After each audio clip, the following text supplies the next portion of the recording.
It is a great honor for us to fight with you. You're doing a great job. Thank you very much. Likewise, gentlemen. Please be safe out there. Strike hard.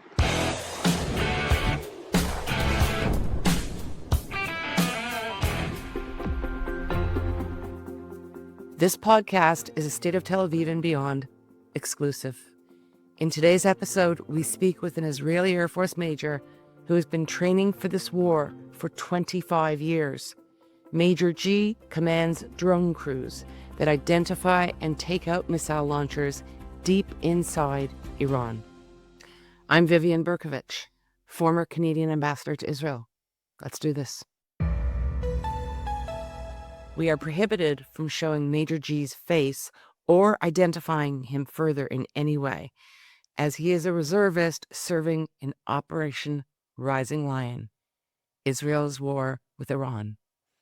I spoke with Major G on Sunday, March 8th at 7 in the evening for about 20 minutes on very short notice. Throughout this war, he has been carrying out search and destroy missions, targeting missile launchers located in Iran that are shooting missiles at Israel. We will show some audio clips in this episode where relevant, just in case you want to watch as well. And for those of you listening, just be aware that there's video you're not seeing.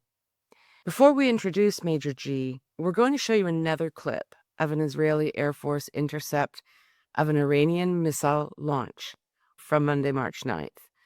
And keep in mind, that's one day after I spoke with Major G. I will narrate as the video plays. There is no sound in the original video clip. Here's what we can tell you. This operation that you're watching now took place in western Iran, as I said, on March 9th. Minutes before being launched, the Israeli Air Force located and eliminated an Iranian launch squad. Immediately after the identification, an Israeli aircraft was directed to the location and destroyed the missile launcher. This is what's referred to as a real-time identification and attack, which is a relatively new and very advanced capability. Major G and I discussed this, and then some. 7 p.m. Sunday, March 8th in Israel, and I have on the line Major G, who is a drone operator in the Israeli Air Force. Major G, welcome to the State of Tel Aviv and Beyond. Thank you very much for having me. Thank you for making time. I know you're busy these days, and you've been working hard with your crew that you command in terms of guiding drones and aircraft over Iran. And you were busy doing that today. So let's start in the morning, because I woke up to shots on TV and online of Tehran, like apocalyptic shots, big fires and burning oil, whether they're refineries or storage facilities, I don't know. But it looked pretty bad, and I assume that those fires are a result of direct hits from American and or Israeli payloads. Is that correct? Well, I wasn't involved in that specific mission, so I cannot elaborate on that. But I can tell you that, for example, just now I went out of the shelter because we had an alarm here where I live. And one of the missions we do with UAVs and drones is try to reduce these alarms by attacking, first of all, searching and then attacking the rocket launcher that launched these missiles towards Israel. So I think this is the main mission we deal with. So your job is to find and identify and pinpoint with, precision the location of rocket launchers or missile launchers in Iran, right? Yes, that's correct. And we can also attack them if we see them as a threat. That's what we do on a daily basis. Okay. So you're doing reconnaissance like missions, but also you have the ability to attack and to drop payloads. Yes, that's correct. I assume these days it's been a busy week for you. We are hoping to get the final result that we want to eliminate this threat to Israel. When we do our mission with a payload or a camera. Yeah. We look at a specific target. We don't deal with the big picture, what other airplanes or missions are around us usually. So the analogy is like we look at things through a straw. But, when each airplane and each crew is doing its own mission through a straw, you get the big picture that you see on the news. But when you're kind of engaged in a mission, you have a very kind of narrow, like a periscope view, almost no peripheral vision, right? Yes, that's correct. And that's interesting because obviously there's a lot of air traffic over Iran these days. There's American air traffic, there's Israeli air traffic, there are fighter jets, and there are drones. So even though you're laser focused on your particular target at that moment, you have to also be aware of necessity of what else is kind of swirling around you. What kind of deconfliction mechanisms do you have to ensure that Israeli missions don't interfere with American missions, that Israeli drones don't interfere with American drones? These are complex operations, are they not? In the operational world that we've been flying, I'm a reservist. I fly drones for the past 25 years. Yeah. And as a reservist for the past 18 or so years. And all along these years, we've been flying mainly over other countries and deconflicting with other airplanes, manned, unmanned, military, civilian. And we do that along the years. And Iran is just another example of these deconflictions behind the scenes. And it's regardless of my crew or what we do as a mission, there's probably a coordination behind the scenes. And we haven't had any conflictions. And so I guess the coordination is really tight and good. It certainly seems to be, and that's exactly why I wanted to ask you that. There is an audio track that went viral last night, and it's just such a bullseye at this point in the podcast.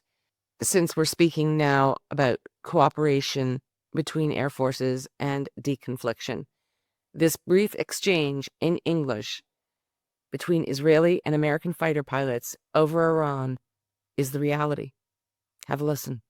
Mobile 97. Go for 97. It is a great honor for us to fight with you. You're doing a great job. Thank you very much. Likewise, gentlemen. Please be safe out there. Strike hard. See ya. I know that the Israeli Air Force has conducted these long-range missions previously. I believe Yemen's even further than Iran is. But is that something, the distance that you train specially for? Or, as you said, you've been doing this for 25 years and this has become an ingrained part of your operational expertise and knowledge? Iran is a huge country. And when you were talking about deconfliction, so the airspace is huge. The chances of conflictions are small. And referring to your question about how we train, so in the past almost 20 years, I've been training for this mission. Part of it was performed during a Bison Line operation in June. And since we've been trained for many years, we've prepared our planes and systems for this moment. And we've been able to perform on missions on the best side that we can and reduce the number of missiles launched towards Israel, reduce the risk for pilots flying over Iran. And we're going to keep on doing that until whenever it's going to be required. It's extraordinary that so many operations have been conducted, and thank goodness until now everyone has returned home safely, and we hope, of course, that is a trend that continues. You find the launcher, you confirm it, and then I suppose you call in the jets to do what they do. So like any military operation, you have intelligence from different sources, and we are one of the sources. When we combine this sort of intelligence, and some of it is not performed inside the Air Force, but in other branches of the IDF, we get the intel, and we just, with the intel that we have inside our cockpit, we find these launchers, and we can either call a jet to do that, or we can do it by ourselves in order to prevent a launcher from firing towards Israel. You can see many clips that were published by the IDF spokesperson's office, showing how we stopped these launchers and the last minute from launching their missiles either towards Israel or maybe even other countries. We don't always know where this missiles is going to go, and we eliminate the threat. Any launcher that we find will be destroyed until we get peace in the Middle East. And I want to tell every Iranian crew over there trying to launch the missiles towards Israel, do not try. We're going to find you. We're going to shoot, and we're going to explode the missiles and the crews over there. So I want to really try to, break this down for people who may be less familiar even than I am with what it is that you do. I mean, you're the expert. You're in the Air Force, 25-year veteran. You've been doing this for a long time. And obviously you're very good at it because you're commanding a crew. Tell us a bit about what a drone is. I mean, it's all very sci-fi to most people, right? You're sitting somewhere in Israel and you pilot this airplane that travels to Iran, that has the ability to see, identify, but also has the ability to deliver a payload. That's a quite sophisticated piece of equipment. What's the difference between your drone and the fighter jet? Why wouldn't we just use drones all the time for these sorts of activities? So first of all, it's a good question. I'll try to, as you said, to simplify it. Actually, drones started many, many years ago. And the first drones in the Israeli Air Force were American ones bought, and they used to do sort of offline reconnaissance missions. And then we understood we need real-time intelligence, because when you get offline missions, it's too late. The launcher is not there anymore. The infantry or division is not there anymore. And we sort of invented the real-time intelligence here in Israel. And it's sort of, it's like a plane, like any other plane, but the crew and the pilots sit on the ground and they can operate any cameras or intelligence payloads on board from the ground, gather that sort of intelligence without risking the lives of the pilots on board the plane, without the need to replace a crew. When you fly that long to Iran and back, it's a long flight for pilots inside the plane. And in a drone, you can just replace the crew every 4 or 5 hours and keep the crews refreshed. As I mentioned, you're not risking anyone's lives. And it's also making the mission crews and airplanes very agile to any mission that we find on the way. And along the year, for the past 20 years, we've adjusted the use of drones in the Israeli Air Force and Army to different missions, from close air support to ground forces. And so what we see nowadays in Iran, finding rocket launchers and eliminating that threat. The payloads that the drones that you operate can carry and deliver, are they the same as what an F-15 can do or an F-35? When you talk about air missions, we usually try to match the payload to the mission. And if everyone carries the same payloads, you're not going to be able to aim whatever you want to any target. So you need a variety of payloads, and our payloads were developed here in Israel specifically for these missions. They're very precise. They are preventing collateral damage, and they're doing the specific missions that we are doing successfully and with very high precision percentage. So I'm glad you raised the collateral damage point, and I know we just have a couple minutes left, but I want to ask you two final questions, and you can kind of answer them together.